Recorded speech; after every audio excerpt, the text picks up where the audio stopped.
guys, welcome back to the channel. It is the next day from our previous video. We are going to be working on the STI as promised. We're going to be installing all new brakes, brake pads, rotors, and stainless steel lines, and then I believe we also got Motul brake fluid. Right, Mike? Anyway, so we have to play musical cars and kind of clean the garage first because it's kind of messy out here. The STI down, as you can see, it's up there. So we'll move the M3 and then we will get it out of here. Gotta kind of clean up a little bit. The Mini is taking over the garage for the last month or so. So it's been kind of messy. So we're about to go ahead and move the M3 out.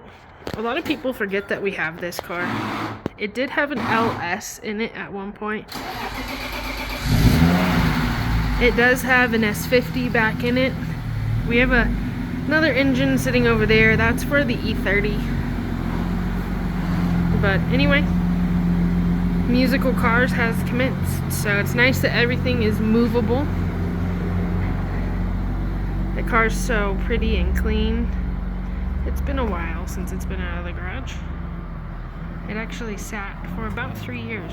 It needs to go pass emissions so we can drive it. As you can see, it's a little smoky. Alright, getting ready to start the STI. Hasn't been started in a month or more. And it's got E85 in it. So, yeah, we'll see how this goes.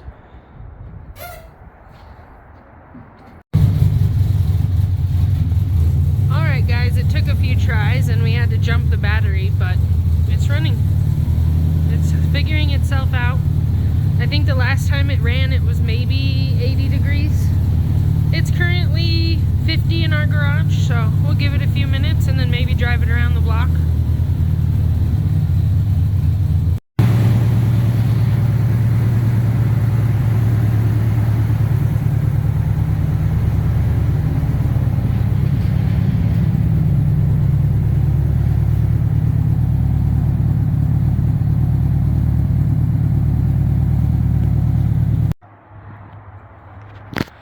Alright guys, so as you can see, we played musical cars and we got the STI in the garage. So unfortunately the battery that's in here has seen better days, so it is dead. We did let it run for a while, but we're reconditioning it with our battery tender. So, interesting story. I don't know if the Mini is broken or not, but we went to move it and Mike started it and it kind of sounded like it had rod knock. So he's out ripping it around the neighborhood right now to figure out if it's broken. That's the way Mike tests things that he doesn't necessarily care about, is he drives them until they explode. So anyway, the Mini is leaking quite a bit. This is a spot from earlier that has some cleaner on it, but it was just sitting here for about 5 minutes and leaked this on the ground. So anyway, it is still kind of a pile of shit, to be completely honest, but we're getting there. Don't mind the mess in our garage. We have way too much stuff. So anyway, we are going to get started on the brakes here shortly. I don't think I covered what we are putting on this car, so don't mind me. More Mini parts. We went ahead and went with Akebono brake pads. Mike promises me that these will be pretty great brake pads. So I've never run these as track pads before, but he says that they'll do great. So we're gonna test his theory. So for the rear brake pads, we got Auto Sport rotors, are basically blanks, and then for the front we got some Wagner track rated rotors. As I said before, inside I have Stop Tech lines and fluid, Motul fluid. So, all in all, I think this cost me about $350 to do this whole setup on the STI. So, we do also have some tires that we're going to be putting on the STI for this season. Mike ran these on his E36 last season or 2 seasons ago. Anyway, we ran them on the 1 series, but they're just some Federals. They were maybe $300 for the whole set. So I'm definitely going a little bit more of a budget build with this. portion of the STI. If you've watched our previous videos, you'll know the engine that is in this car is probably worth about $14,000 just in the parts that are in it. It's pretty built. So we decided to try our hand at doing some things a little bit more budget friendly. Being that I haven't really raced this car too much.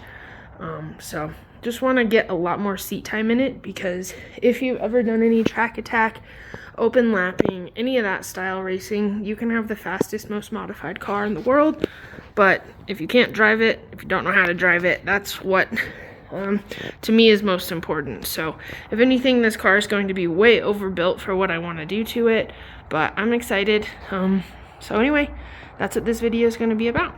So we have to find some time to get those tires installed. We are just going to run the factory BBSs. I'm kind of a big fan of them. So anyway, thanks for watching, and we'll get started on the brakes. Alright guys, welcome back. It is day 2, next day. We are going to be doing the brakes on the STI today. Mike's going to let me do most of the work, as this is my race car. So enjoy this, as this might be kind of comical. A lot of the stuff on this car is real crusty and old, so wish us luck. This is what we're going to be replacing with. Don't mind my glove. Anyway, I kind of showed this yesterday. These weren't out here, but we did get some stainless steel brake lines for front and rear. Akibono pads, Motul fluid. These are going in the front. These are Wagner track rated rotors. And then these ones aren't open yet, but I'll open them. These are just blanks for the rear. Other than that, we are going to start working. I already took the wheel off here, so Mike's going to kind of direct me what to do next. I'm not sure if we're just going to do one by one, or if we're going to take all the wheels off or what. So anyway. Alright guys, well, that was kind of fun. Mike had to help me get the caliper bracket off. We ended up having to take out the lower strut bolt. I think that's what that is called. Or your coil-over-ish strut. Anyway, the rotor was pretty stuck on there. We had to use the old bolt trick to get it off. So, if you're not familiar, these two holes right here, 1, 2, they're for actually assisting you getting a rotor off. So what it does is, you can kind of see here actually, you put those bolts in there and it pushes on the hub on the backing plate and actually pushes the rotor off. So it's pretty cool. So we are going to start by putting the brake line back on with a new stainless steel line. Mike's getting it for me now. We'll put the rotor back on. Then we'll kind of just reassemble it. Alright guys, as you can tell, my hair's crazy. This has been an adventure. I've been sticking my head in the wheel well, and I don't have any bobby pins in anyway. Alright guys, quick update. We do have the driver's side done on the front. We are going to start on the rear now. We ran into a little issue on the other side, so we have to go get a different tool for that. But anyway, you can see stainless steel brake lines, rotors and pads.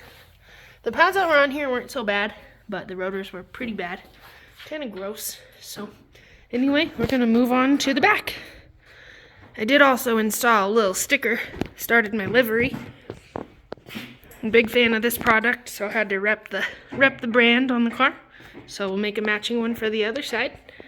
And anyway, this has been fun. Alright, here's a better example of why we are replacing these brakes before we track it.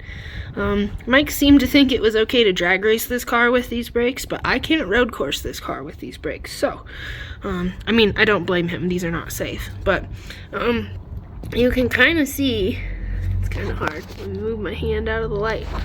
But, this is like a ripple strip. This is not at all smooth. Like, I don't have a small screwdriver here, but you can kind of, if you run this, listen. That's definitely shot. So anyway, I'm gonna take this apart now.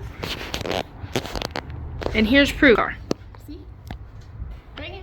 See? Mike may have loosened up some bolts for me just because, you know, I work on teeth for a living, not cars. Anyway, I'm so excited.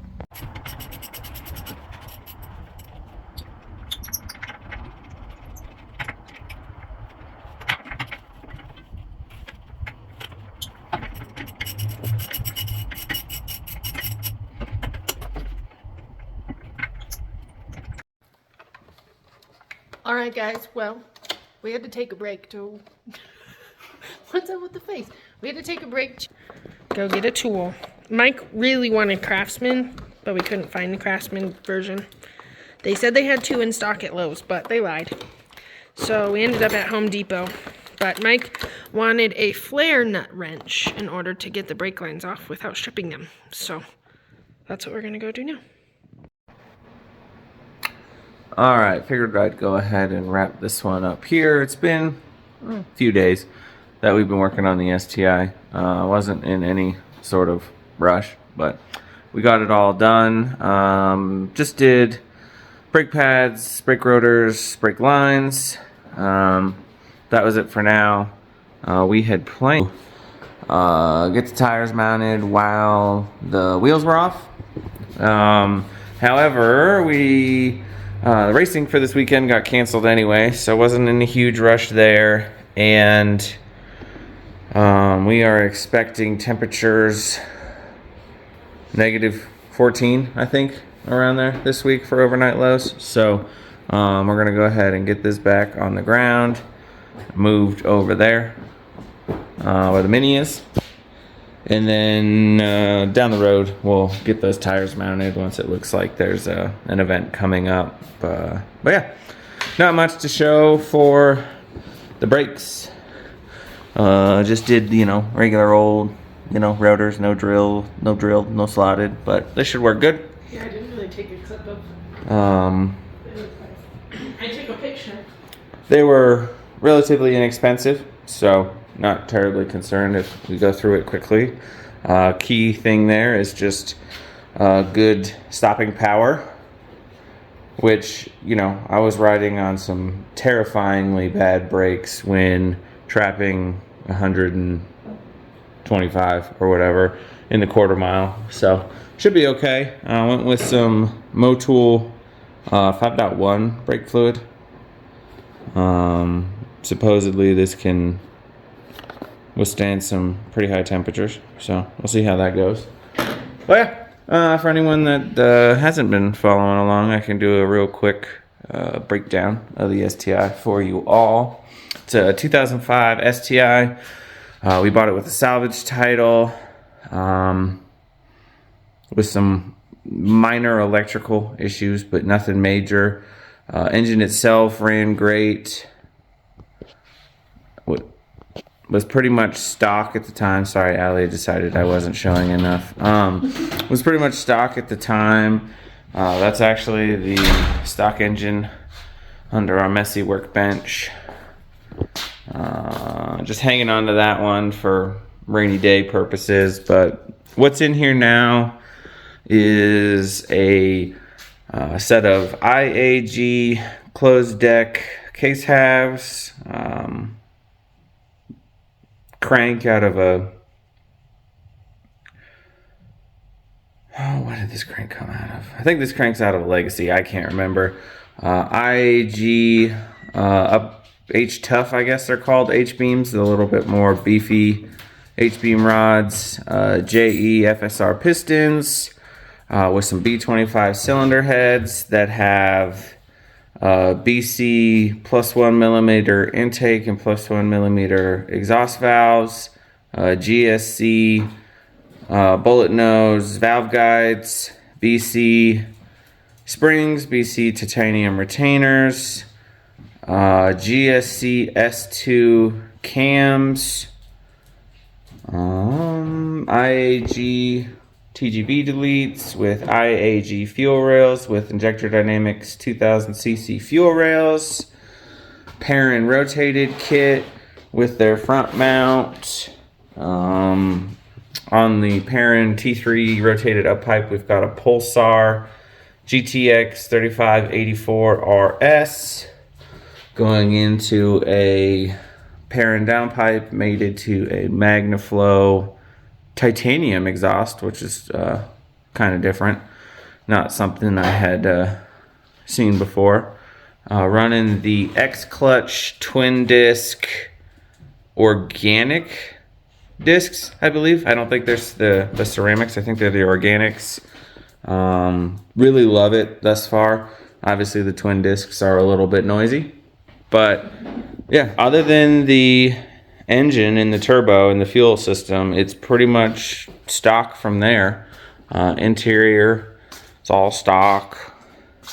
Missing a radio because the one that was in there was draining the battery. So. Did you say it runs on Link yet? Oh yeah, it is running on a Link G4X plug and play ECU.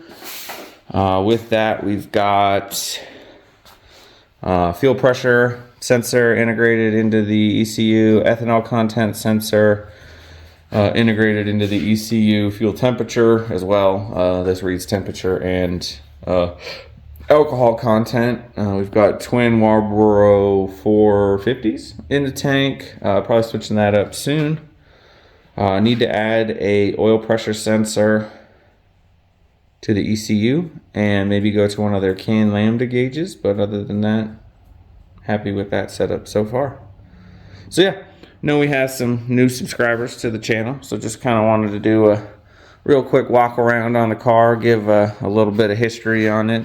We've had it for almost a year now, so we built this engine. The goal when we bought it in end of January was to fix some body work back there on the driver's side quarter panel, I guess you'd call it. And then we did a vinyl wrap. This is a KPMF matte gray color. I don't know the exact color. So we wrapped the whole car over winter, and then we did the full engine build with the turbo kit and everything, with the goal of having it racing in May. I think we had it racing in June after some small hiccups. But other than that, like, the engine has been great. It's probably on its fourth or fifth oil change. We're a little silly with that because it is an engine that cost a lot of money, and replacing it would cost a lot of money. So we do a lot of oil changes. But how many miles do you think are in it? There's probably 25 drag passes on it, maybe? Oh, way more than that. Okay.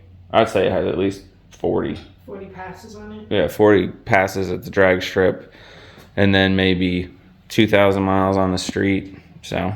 And what was your fastest pass? And by no means, like, we were still tuning and everything, but. I don't know. Well, for doing doing the brakes was really fun. Yeah, it was slow, if that's what you wanted me to say. No, it was that's slow. not what I wanted you to say. It was faster than you went, pal. But anyway, yep, I'm just rambling now. It's a 7-minute video, for it should have been a 30-second wrap up. But hope you all enjoyed. Allie enjoyed getting to do her brakes. Olivia's been out here every step of the way, and we will we'll pick back up on this shortly. Not really sure what we'll work on next. It might be fueling in the STI. We might be starting to cover some of the K-swap details in this. Maybe I'll dust the old M3 off and we can work on that a little bit. Really not sure. So stay tuned for that, and we'll see you next time.